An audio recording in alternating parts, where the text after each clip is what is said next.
감사합니다. 오늘도 우리 본 말씀에서 여호와의 영이 나를 통하여 말씀하시며 22번째 말씀 드리겠습니다. 내가 그 사람에게 은총을 베풀리라. 오늘 말씀은 우리에게도 굉장히 중요한 말씀이고 또 우리가 해야 할 일도 있는 말씀입니다. 먼저 여러분들이 깨달아야 할 것이 있습니다. 무엇을 깨달아야 하는가? 우리는 다 천국에 갈 자격이 없는 자들입니다. 하나님께 은혜를 받고 하나님의 은총을 받을 자격도 없는 자들입니다. 그럼에도 불구하고 하나님께서 우리를 천국 백성으로 삼아 주시고 하나님의 자녀로 만들어 주셨습니다. 왜? 하나님이 우리에게 은혜를 베풀어 주셨기 때문에. 그럼 그 은혜를 받은 우리는 어떻게 살아가야 되는가? 이것이 사무엘 9장의 말씀입니다. 여러분들 집에 가셔서 사무엘 9장 다시 한번 읽어보시고 잘 묵상하시기 바랍니다. 그리고 여러분들도 은혜를 받으시고 그 은혜를 전할 수 있는 축복된 사람들 되시기를 주의 이름으로 축원합니다. 우리 사람들은 보통 내가 어떤 일을 하면은 내 공로에 따라서 대접받고 칭찬받기를 원합니다. 내가 참 많은 일을 했어. 열심히 했어. 내가 생각해도 참 어려운데 힘든데 못한 일을 했어. 근데 아무도 알아주질 않아. 그러면 서운하죠. 짜증나죠. 화도 나죠. 그것이 보통 우리의 모습입니다. 우리는 어떤 조건이 갖춰졌을 때 내가 사랑받기를 기대합니다. 근데 그 기대로 이루어지지 않으면 우리는 이제 힘들어하고 어려워하고 또 서운해하기도 합니다. 어떤 경우는 막 교회를 떠나기도 하고 하나님을 떠나는 일도 벌어지고 있습니다. 근데 오늘 본문의 말씀을 보면 전혀 자격이 없는 자에게 베풀어진 은혜에 대해서 말씀해 주고 있습니다. 이것을 히브리어로 헤세드라고 합니다. 바로 은총이라는 겁니다. 인자하신 하나님의 언약의 사랑, 이것을 오늘 본문을 통해서 우리에게 말씀해 주고 있습니다. 오늘 본문에는 두 명의 주인공이 나옵니다. 한 사람은 다윗이고 한 사람은 무비보셋입니다. 여러분들이 과연 그럼 나는 다윗일까 무비보셋일까? 이것도 한번 곰곰이 생각해 보시면서 오늘 말씀을 잘 들으시기 바랍니다. 다윗은 우리가 아는 것처럼 이스라엘의 왕입니다. 남과 북으로 갈려진 이 왕국을 통일하고 번영을 이뤘던 왕입니다. 주변에 있는 이방 족속들을 물리치고 정말로 하나님께 주셨던 그 가나안 땅을 통일한 사람이 다윗입니다. 근데 그 다윗도 역시 하나님께 헤세드, 은총을 받은 사람입니다. 그 수많은 위기와 전쟁의 위기 속에서도 하나님의 은혜로 왕이 되어서 이렇게 큰 나라 이스라엘의 왕으로 살고 있습니다. 그 다음에 무비보셋이라는 사람이 나옵니다. 무비보셋이 누구인지 모르는 사람도 있을 겁니다. 그의 이름의 뜻은 수치의 사람이라는 뜻입니다. 그는 어릴 때 도망가다가 넘어져서 다리가 부러져서 평생을 불편한 몸으로 살아갑니다. 그는 아무 공로를 세울 수 있는 사람이 아니었습니다. 그러나 다윗은 그의 아버지 요나단과의 언약을 생각하고 그 언약으로 인해서 그를 궁으로 불러들입니다. 그리고 왕의 식탁에 앉아서 같이 밥을 먹게 하는 은혜를 베풀어 줍니다. 오늘 말씀은 굉장히 복음적으로나 영적으로 우리에게 중요한 의미를 주고 있습니다. 그래서 우리가 내가 과연 어떤 존재인가, 나 같은 존재가 어떻게 이렇게 하나님의 은혜 가운데 살아가는가, 그런 나는 정말로 어떻게 살아가야 되는가를 여러분들이 반드시 기억하셔야 됩니다. 오늘 이 사무엘의 9장 크게 세 파트로 구성되어 있습니다. 첫 번째는 하나님의 기억하신 은혜에 대해서 말해주고 있습니다. 두 번째로는 연약한 자를 품으시는 하나님에 대해서, 그리고 마지막으로 세 번째는 관계 회복을 위한 일상적인 행동들에 대해서 알려주고 있습니다. 이 세 가지를 여러분들이 잘 기억하시고 중요한 것은 실천하는 겁니다. 사랑을 우리가 많이 말하지 않습니까? 여러분, 사랑에서 가장 중요한 게 무엇이라 생각합니까? 사랑은 행하지 않으면 아무 의미가 없습니다. 그냥 울리는 꽹과리에 불과합니다. 아무것도 아닙니다. 그런 것처럼 여러분들 오늘 말씀도 잘 들으시고 행할 때 그때 놀라운 역사가 있습니다. 그러므로 여러분들 말씀을 들었다면 말씀을 잘 듣고 깨달으시고 반드시 행하셔서 하나님의 은혜와 축복을 누리시기를 주의 이름으로 축원합니다. 자, 오늘 본 말씀 다시 한번 보도록 하겠습니다. 사무엘하 9장 1절부터 3절 말씀 보겠습니다. 시작. 다윗이 이르되 사울의 집에 아직도 남은 사람이 있느냐? 내가 요나단으로 말미암아 그 사람에게 은총을 베풀리라 하니라. 사울의 집에는 종 한 사람이 있으니 그의 이름은 시바라. 그를 다윗의 앞으로 부르매 왕이 그에게 말하되 내가 시바냐 하니 이르되 당신의 종이니이다 하니라. 왕이 이르되 사울의 집에 아직도 남은 사람이 없느냐? 내가 그 사람에게 하나님의 은총을 베풀고자 하노라 하니 시바가 왕께 아뢰되 요나단의 아들 하나가 있는데 다리 저는 자니이다 하니라. 아멘. 아멘. 예. 이 9장은 다윗의 질문으로 시작을 합니다. 사울의 집에 아직도 사람이 있냐? 내가 요나단으로 말미암아 그에게 은총을 베풀리라. 예. 내가 사울의 집에 사람에게 은총을 베풀 자가 있느냐 이 얘기입니다. 은총이란 말은 아까도 말씀드린 것처럼 히브리어로 헤세드입니다. 이것은 조건 없는 자비를 의미합니다.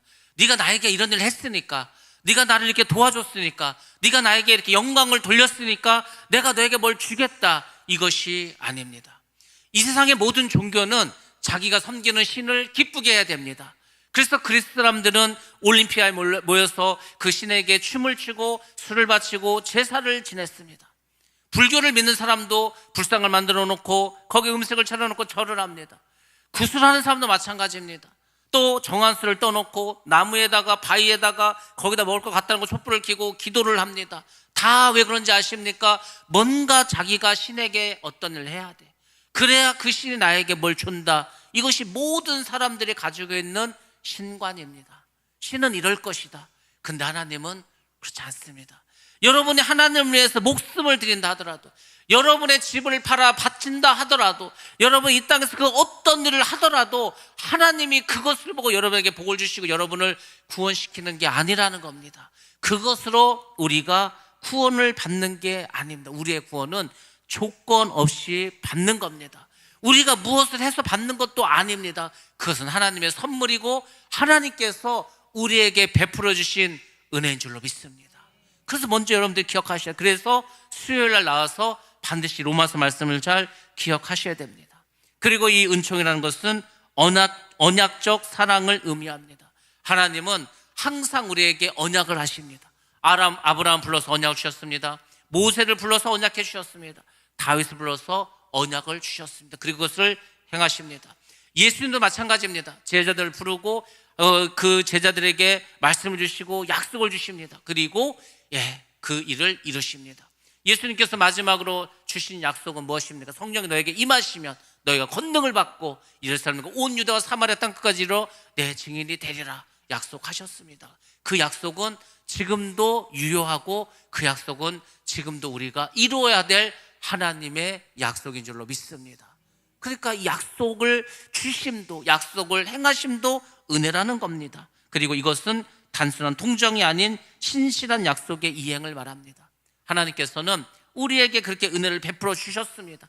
다윗이 지금 그걸 하겠다는 거 아닙니까? 다윗은 그가 요나단과의 맺은 언약인데 그것을 기억했습니다. 말씀 보겠습니다.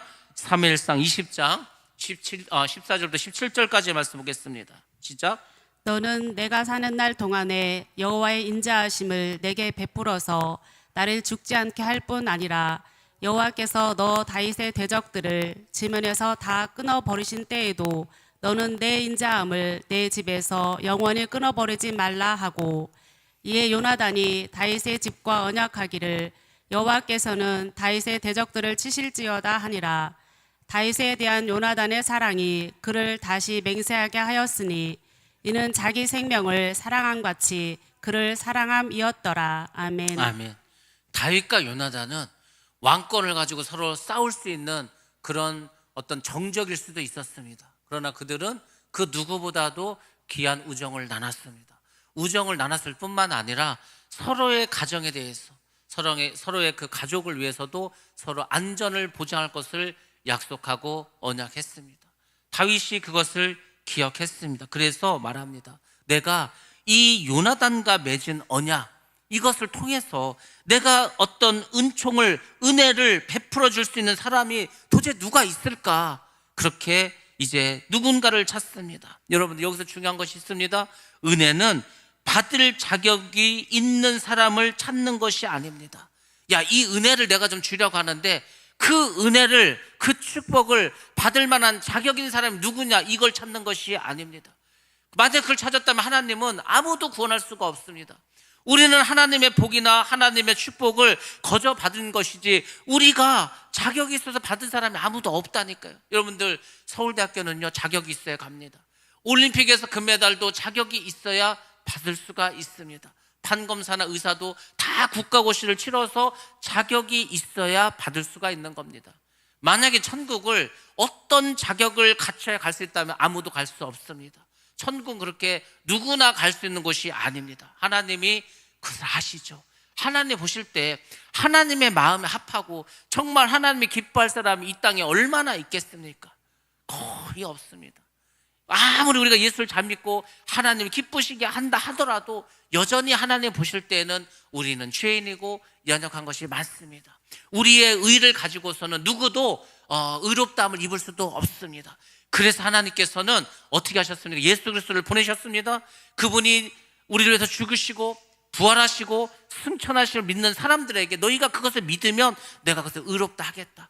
그래서 너희들을 천국 백성 삼아주고 나의 자녀로 삼겠다 하신 거지 않습니까? 우리의 행위로, 우리의 어떤 자격으로 그렇게 천국 백성을 만들게 아니라는 겁니다. 은혜는 받을 자격이 있는 사람이 받는 것이 아니고 은혜를 베푸는 사람의 원하는 마음으로 시작된다는 겁니다. 하나님이 우리에게 은혜를 베풀기를 원하는 마음이 있으셨기 때문에 은혜를 베풀었다는 겁니다.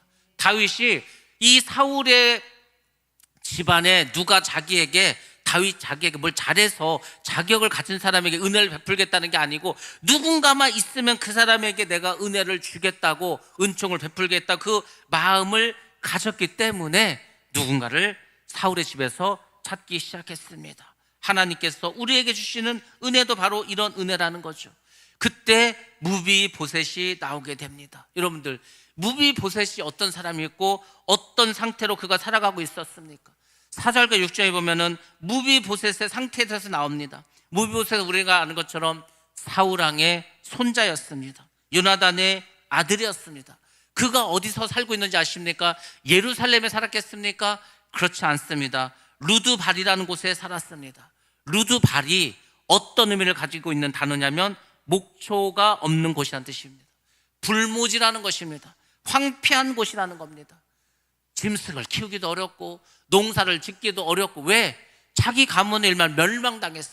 잘못하면 죽을 수도 있어. 숨어 살아야 돼. 그런 곳은 사람들이 잘 살지 않는 곳입니다. 사막과 같은 곳에서 살 수밖에 없었습니다. 더군다나 어릴 때부터 양발이 부러져서 평생을 불구로 살 수밖에 없는 사람이었습니다. 처음에 무비보셋은 왕의 손자였다니까요. 처음에는 왕궁에 살았던 사람입니다. 근데 그의 과거의 영광은 다 사라져 버리고 이제는 전혀 다른 버림받은 존재로 살았다는 겁니다. 여러분들, 무비보셋이 이 루드발에서 살았다, 이게 영적으로 어떤 의미를 가지고 있는지 아십니까? 바로 하나님을 떠나서 살아가고 있는 인간의 모습을 상징해주고 있습니다. 하나님을 떠났어. 내 마음대로 살아야지. 내가 하고 싶은 대로 살아야지. 세상에서 온갖 재미와 쾌락을 다 즐겨봐야지. 하나님 내버려 두십니다. 자기 멋대로 살아. 하고 싶은 대로 다 하고 살아. 죽을 때는 후회하고 헛되고 헛되다가고 죽어버립니다. 동물처럼 짐승처럼 살다가 그냥 본능대로 살다가 그러니까 죽어버리는, 그리고 지옥 갑니다.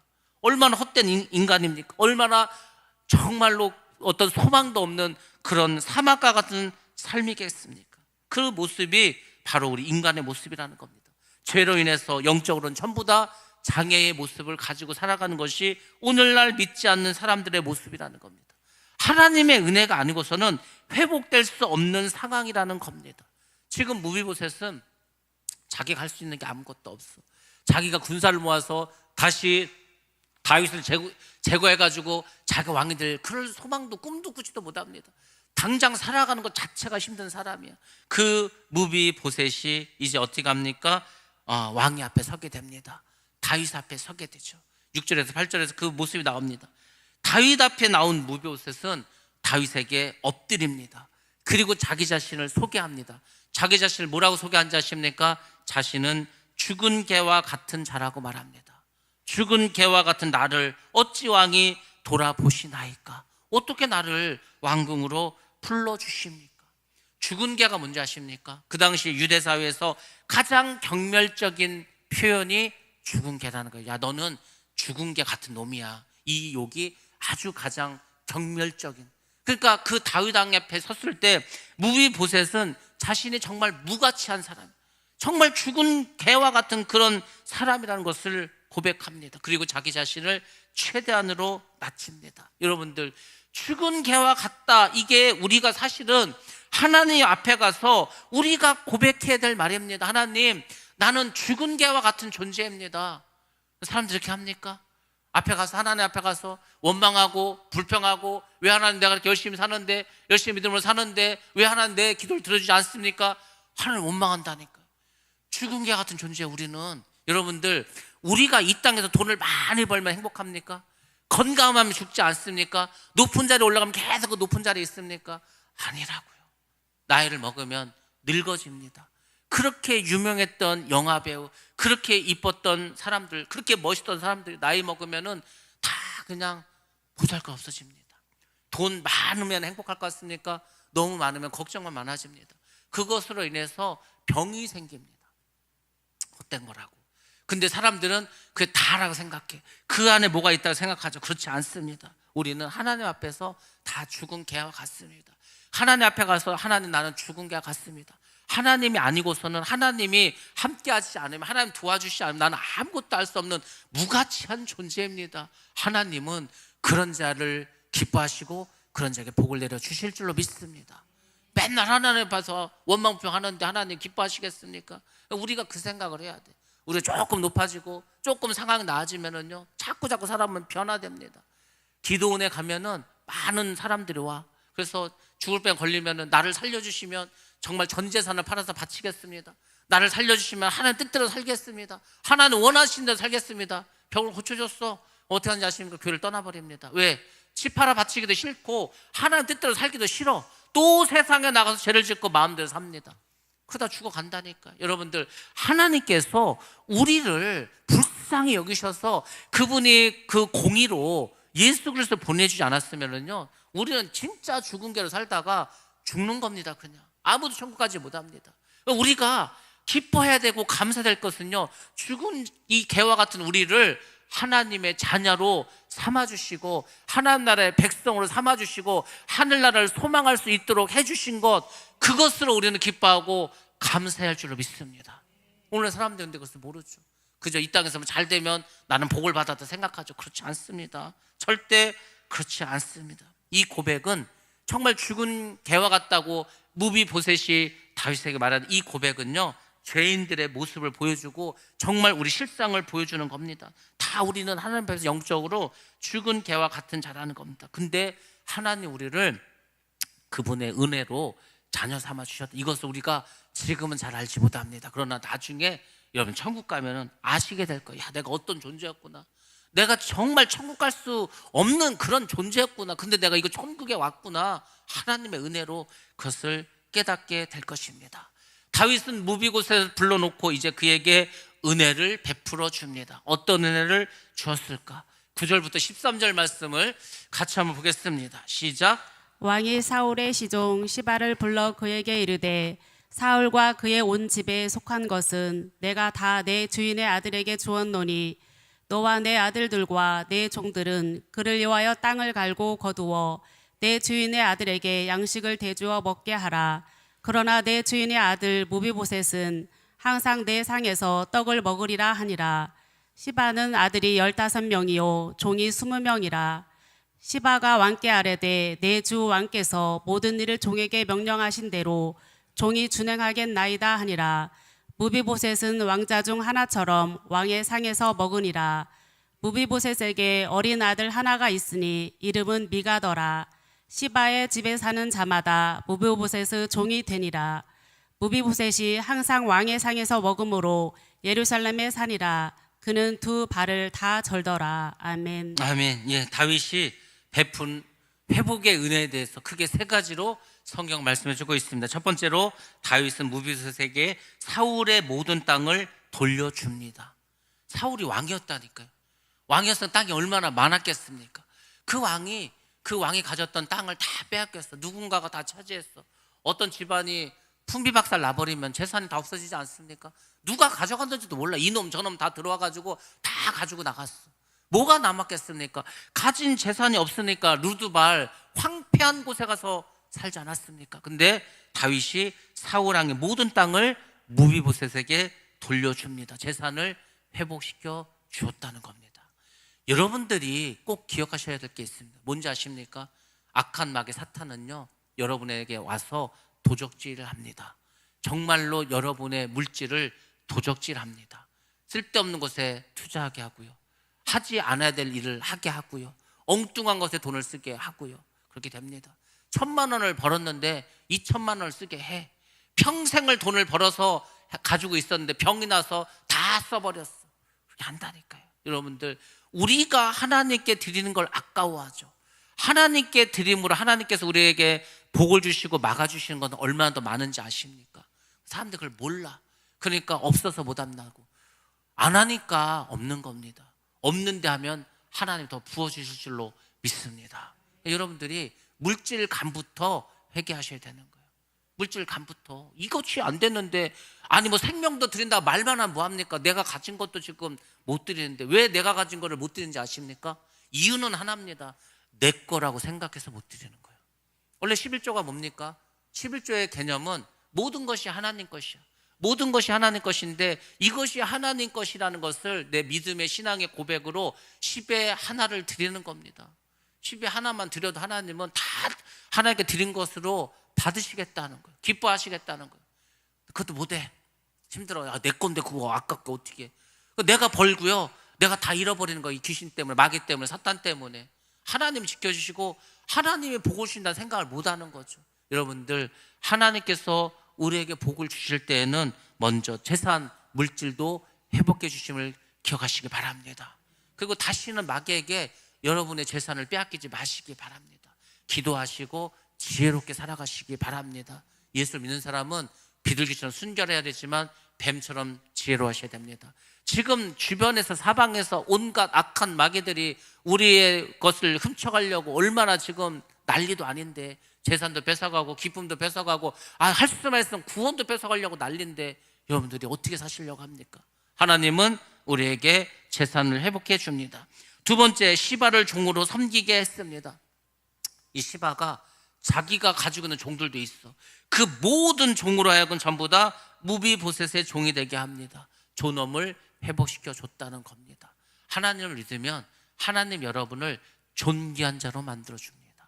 비천한 사람이야. 나는 어떤 세상적으로 아무 가치도 없어. 그냥 보잘것없는 사람이야. 그 보잘것없는 사람을요, 하나님께서 그 사람을 존귀한 자로 만들어 줍니다. 많은 사람들이 귀하게 여겨. 여러분들, 왕이 왔어, 대통령이 왔어, 군수만 와도요, 그냥 여기 이 자리에 앞에 앉으시라고 좋은 걸 갖다 주고 합니다. 존귀한 자기 때문에 그러지 않습니까? 우리가 하나님을 잘 믿고 하나님의 자녀로 살아가면은 하나님 우리를 존귀한 자로 만들어 주십니다.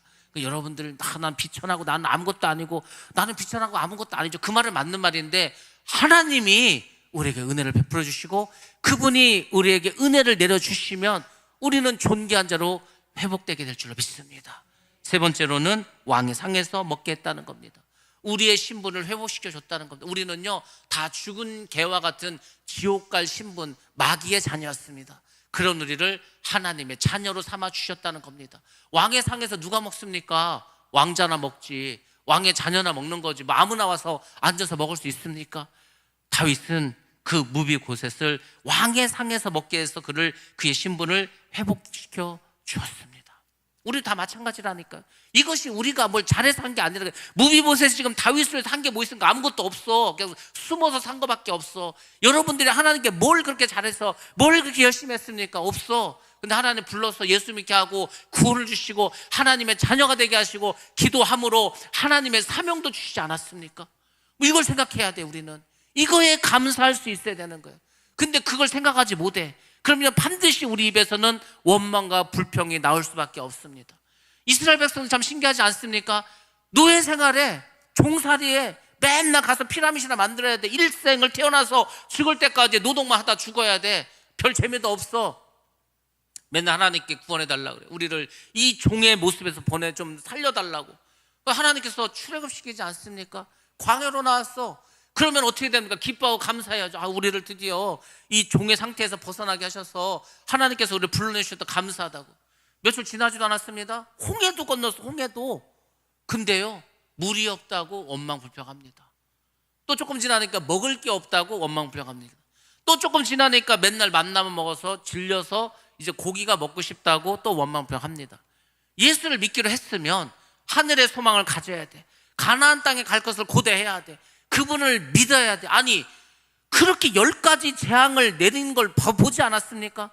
홍해가 갈라진 것을, 그걸 기적을 경험하지 않았습니까? 그러면 광야에서도 가나안 땅으로 이끌어갈 하나님을 믿어야 될 거 아닙니까? 정탐꾼을 보내놨더니만 우리는 다 죽게 생겼다는 거. 우리는 메뚜기 같아가지고 저들은 거인이라서 우리는 다 죽게 생겼다고. 하나님께서 뭐라고 합니까? 그래, 니네 다 그냥 광에서 죽어라. 그렇게 하지 않습니까? 20세 이상은 못 들어갑니다. 20세 미만만 광야에서 사시면 훈련시키고 그리고 데리고 들어가십니다. 우리가 지금 신앙생활하는 게 뭐라겠습니까? 광야 생활입니다. 우리가 예수를 믿지 않아서 죄의 종로를 샜어. 그게 애굽 생활이지 않습니까? 출애굽을 해서 예수를 믿기 시작했어. 광야 생활이야. 광야니까 힘들죠.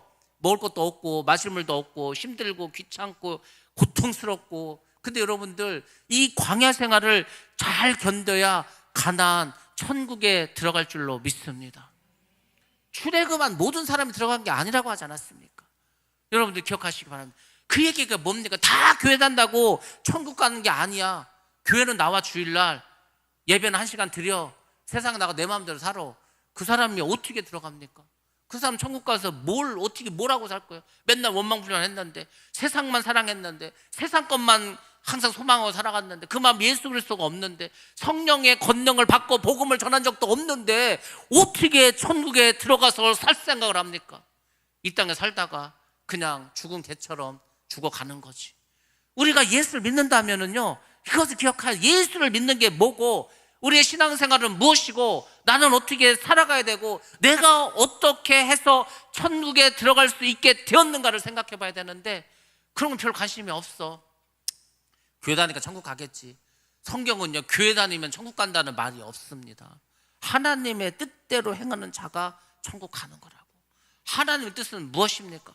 복음을 전파하라고, 생명을 구하라고, 그 말씀에 순종하라는 거지 않습니까? 근데 그것을 잘 못해. 그냥 그것은 그냥 뭐 그렇게 할 사람 하라 이거지. 나는 못하니까 안 할란다. 그게 아니라고. 제가 이렇게 보면은요, 그렇습니다. 우리가 예수를 잘 믿는 것 같다. 물론 저도 예수를 잘 믿는 것 같아도, 잘 믿는 것 같으니까 목사 되지 않았습니까? 그래도 여전히 마음에 고통이 있어. 힘든 일이 있어. 너무 힘들 일 많으면요, 숨을 못 쉬어. 숨을 숨 못 쉴 때도 있어. 너무 막 가슴이 막 뛰고. 그렇습니다. 목사님들이 제일 많은 병이 심장병하고요, 간입니다. 심장병하고 간. 늘 참아야 돼. 참은다 보니까 자기도 모르게 자꾸 심장에 이상이 생겨. 심장 문제가 많고 간에 문제가 많아. 피곤하니까. 그냥 그것을 사도 바울의 가시다 생각하고 살아가는 거예요, 그냥. 그리고 이제 주님이 부르면 이제 가는 거죠. 그렇습니다. 여러분들이 예수를 믿는 것은 사도 바울의 말처럼 그 예수 그리스도의 흔적이 있어야 되지 않을까? 흔적? 내가 예수를 믿었어. 그래서 나도 예수님처럼 그런 흔적이 있어. 예수님의 흔적은요, 다른 게 아닙니다. 십자가를 지고 따라가는 게 예수님의 흔적이라고. 예수님이 자기 십자가를 지고 나를 따르라고 하지 않았습니까? 여러분들, 예수님을 따라갈 때는요, 십자가를 지고 따라가는 거라고. 그냥 맨손으로 따라가는 게 아니야. 십자가는 고통이라고 하지 않습니까? 어려움이라고 하지 않습니까? 근데 우리가 그런 생각을 하지 않아. 여러분들, 하나님께서 우리에게 은혜를 베풀어 주셔서 하나님 나라의 백성으로, 하나님의 자녀로 삼아 주시면 우리가 믿는다면, 우리는 그 믿음을 가지고 정말로 어렵지만은 말씀을 지키면서 순종하면서 그렇게 나갈 줄로 믿습니다. 우리가 이것을 잊어서는 안 되는 거죠. 예수님으로 인해서 저주의 삶에서 다시 하나님의 자녀가 되는 권세를 얻었다면 어떻게 해야 되겠습니까?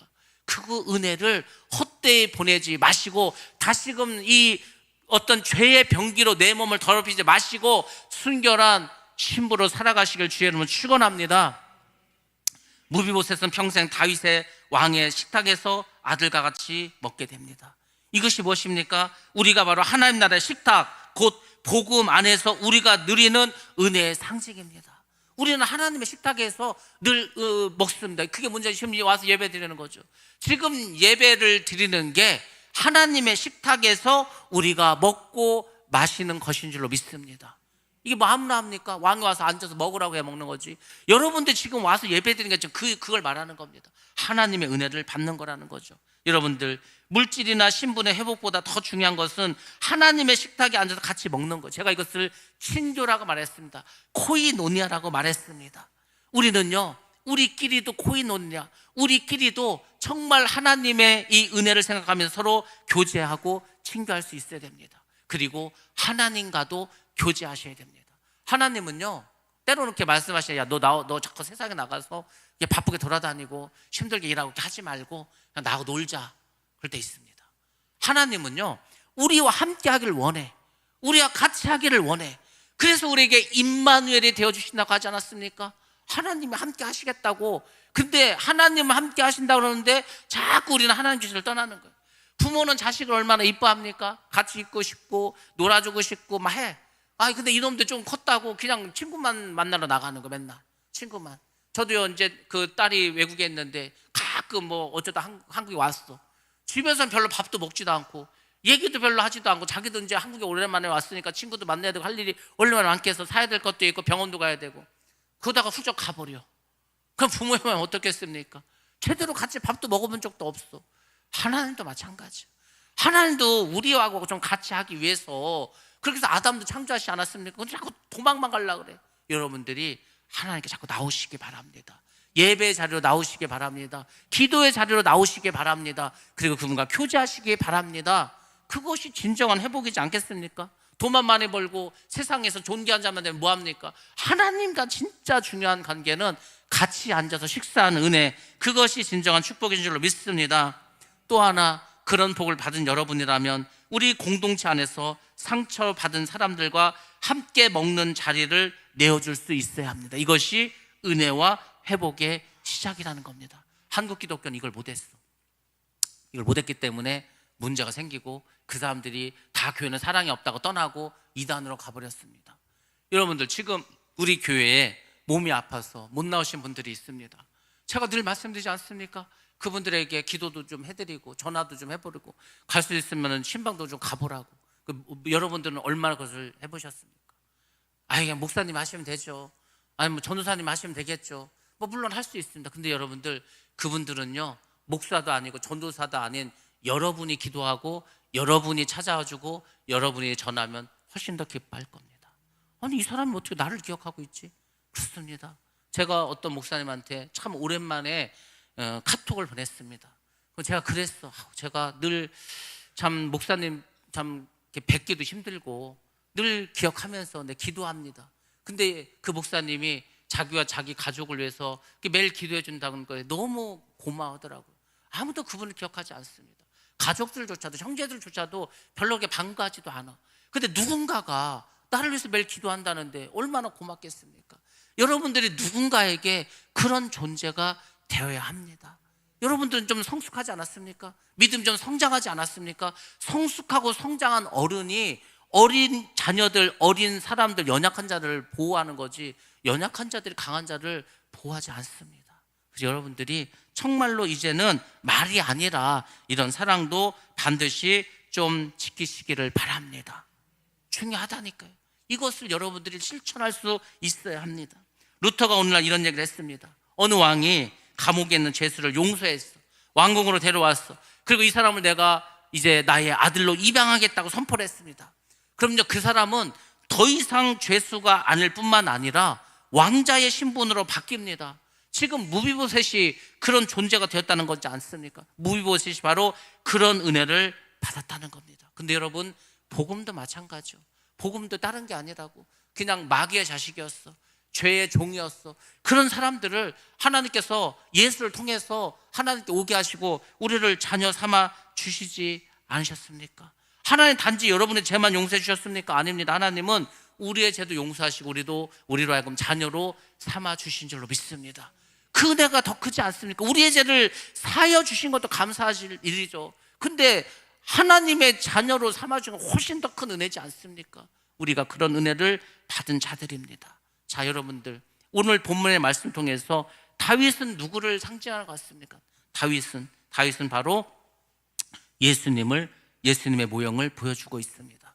무비보셋 누구인 것 같습니까? 예, 죄와 수치 속에 살았던 우리들의 모습입니다. 루드발이라는 그 세상에서 방황했던 우리들을 그냥 아무 공로가 없어, 뭐 받을 만한 자격도 안 돼, 근데 불러다가 이런 은혜를 막 주시지 않습니까? 예수님께서 우리를 찾아오셨습니다. 그분의 값없는 은혜로 왕의 자녀가 되게 하셨습니다. 우리가 뭘 열심히 해서 한 게 아니고요, 그분이 그냥 오셔서 그분이 우리를 위해서 죽으시고 그분이 우리를 하나님의 자녀로 만들어 주신 줄로 믿습니다. 그래서 우리가 주님의 식탁에서 하나님의 자녀로 살게 된 거지 않습니까? 이 모든 것은 바로 하나님의 은혜인 줄로 믿습니다. 자, 오늘 말씀 보겠습니다. 에베소서 2장 8절 말씀입니다. 시작. 너희는 그 은혜에 의하여 믿음으로 말미암아 구원을 받았으니 이는 너희에게서 난 것이 아니요 하나님의 선물이라. 아멘. 아멘. 예, 하나님의 선물이죠. 하나님의 선물입니다. 어떤 공방에 깨진 찻잔이 있었습니다. 주인이 이것을 버릴까 말까 생각을 했는데 나중에 알고 보니까 자기 부인이 그 찻잔을 너무너무 좋아했어. 그래서 버리지 못하고 가지고 있는 거예요. 그래서 그 공방의 사장이 어떻게 했냐면은 그 장인이 그 아내를 사랑한 마음으로 그 깨진 곳을 금가루로 채워가지고 다시금 아름다운 찻잔으로 만들어 주었습니다. 하나님과 우리의 관계는 죄로서 깨졌습니다. 그 깨진 관계를 예수님께서 붙이시지 않았습니까? 더 아름다운 찻잔을 만들지 않았습니까? 우리의 삶이 다 깨져 있어.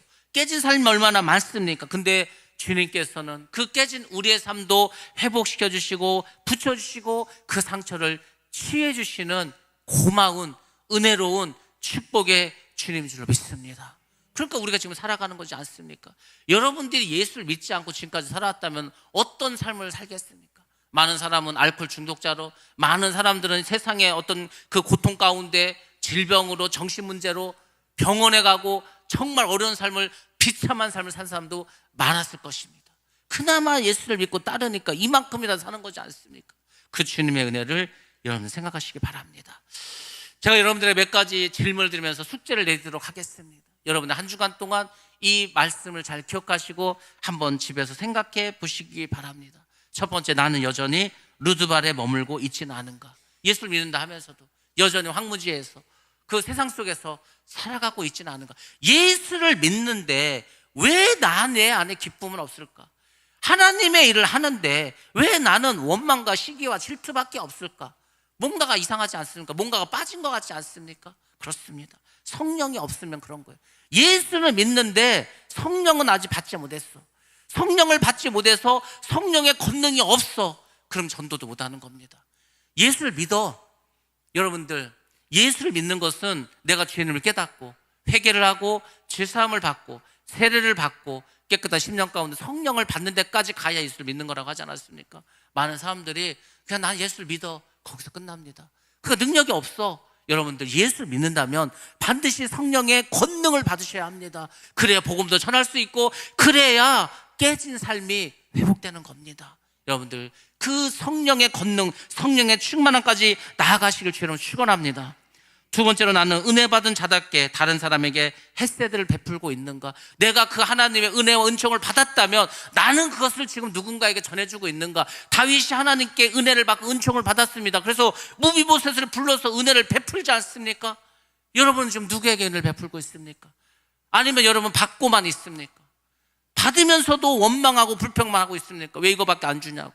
여러분들, 우리의 믿음이 자란다는 것은, 우리의 신앙이 성숙한 신앙이 된다는 것은 다른 게 아니에요. 내가 받았으면은 많은 사람들에게 돌려줘야 된다는 겁니다. 세 번째로, 나의 주변에 무비보셋 같은 이들이 없는가? 내가 찾아가야 할 자는 누구인가? 많다고 하지 않았습니까? 지금 교회를 못 나와. 아파서. 그냥 집에 있어야 돼. 찾아오는 사람도 없어. 연락하는 사람도 없어. 여러분, 그럴 때 여러분들이 정말 그 어떤 예수의 사랑으로, 아니 다른 사람도 안 해. 우리 교인에 우리 교인. 우리 교인이라고 그분에게 전화를 하고 찾아가면 얼마나 기뻐하고 고마워하겠습니까? 하나님이 온 것보다 더 기뻐할 수도 있습니다. 정말 그렇다니까요. 근데 아무도 안 해. 아무도. 제가 어제도 그런 전화를 받았습니다. 저를 딱 전화하면은 원망 불평부터 해. 서운하다, 어쩌다, 뭐가 어떻다, 내가 지금 교회를 안 나온 지가 언젠데 아무도 전화도 안 하고 막 계속. 저는 그 소리를 하도 많이 들어서요 가슴에 못이 박힌 것 같아. 제가 그 전화를 받고 어제 한 두세 시간을 너무 힘들었어요. 숨쉬기도 힘들었습니다. 숨쉬기도. 제가 여러분에게 말하지 않습니까? 저는 이렇게 말을 해. 아무도 안 해. 하나님도 그럴 것 같아. 하나님이 막 그 주의 종들 불러다가 선지자 불러다가 야 너 가서 이스라엘 백성에 전하라. 아무도 하나님의 말씀 지키지 않아. 하나님의 마음에 막 못이 박힐 것 같습니다. 제가 말하지 않습니까? 근데 관심이 없어. 한 명도 저한테 전화해서 그 목사님 도대체 그런 분이 누구죠? 그러면 제가 알려줄 거 아니에요. 근데 전화도 안 해. 아무도 관심도 없어. 그럼 여러분은 지금 앉아서 설교를 왜 듣습니까? 여러분 왜 은혜를 받습니까? 여러분 왜 천국 가려고 합니까? 여러분들, 제가 지난 주간에 우리 백석 총회에서 했던 사역 박람회라는 곳을 갔습니다. 그 사역 박람회는 우리가 이 사역을 하는 데 있어서 어떻게 이 이웃을 도울까, 장애인을 어떻게 돕고 우리 자녀들을 어떻게 돕고 뭐 이런 거에 관한 거예요. 제가 가서 깨달은 게 뭔지 아십니까? 이겁니다. 작은 소자에게 한 것이 나에게 한 것이다. 여러분들은 소자에게 뭘 합니까? 우리는 예수님에게 뭘 하려고 하죠. 여러분 예수님 지금 어디 있습니까?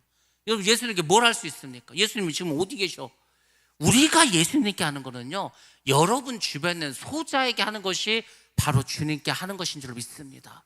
목마른 자에게 물을 주시라고, 먹을 게 없는 사람에게 먹을 걸 주라고, 굶주린 사람, 헐벗은 사람에게 입을 걸 주라는 겁니다. 아무것도 안 해. 그러면 여러분들은 주님께 한 것이 아무것도 없는 겁니다. 그건 성경에서 예수님께서 친히 하신 말씀입니다. 여러분이 하나님 앞에 섰을 때, 심판대 앞에 섰을 때 뭘 갖고 심판하는지 아십니까? 이 말씀을 가지고 심판하는 거예요. 너 소자에게, 없는 자에게, 연약한 자에게 뭘 했냐? 그게 나한테 하는 거였는데 아무도 그 앞에서 대답을 못해. 그럴 수 있다니까. 그래서 하시라는 거예요. 지금이라도 하시기 바랍니다. 지금이라도 여러분들이 그것을 감당해야 하나님의 은혜를 받은 자가 될 줄로 믿습니다. 하나님 우리를 잊지 않으십니다. 그는 우리의 어두움과 상처와 약함을 기억하십니다. 사울의 무너진 집을 회복시켜 주셨듯이 우리의 어두운 삶을 기쁨으로 감사로 회복시켜 주십니다. 우리는 다윗처럼 꾼 같은 은혜를 입었습니다. 이제 받은 은혜를 주변에 흘려보내야 할 때가 되었습니다. 우리가 그 은혜를 기억하고 또 행동으로 나아갈 때, 믿음으로 나아갈 때 하나님의 나라가 우리 교회와 가정 안에서 임하게 될 줄로 믿습니다. 그리고 여러분들, 예수 그리스도 안에서 나의 신분은 하나님의 자녀로 회복되었다는 것을 믿으시고 성육신 하신 그 예수님 십자가를 통해서, 성령의 충만함을 통해서 우리의 이 모든 은총이 회복되고 완성된 것을 기억하시고 세상에 나가서 주님을 전하시기 바랍니다. 그리고 하나님의 자녀답게 담대히 살아가시기 바랍니다. 그것이 우리가 예수를 잘 믿는 것입니다.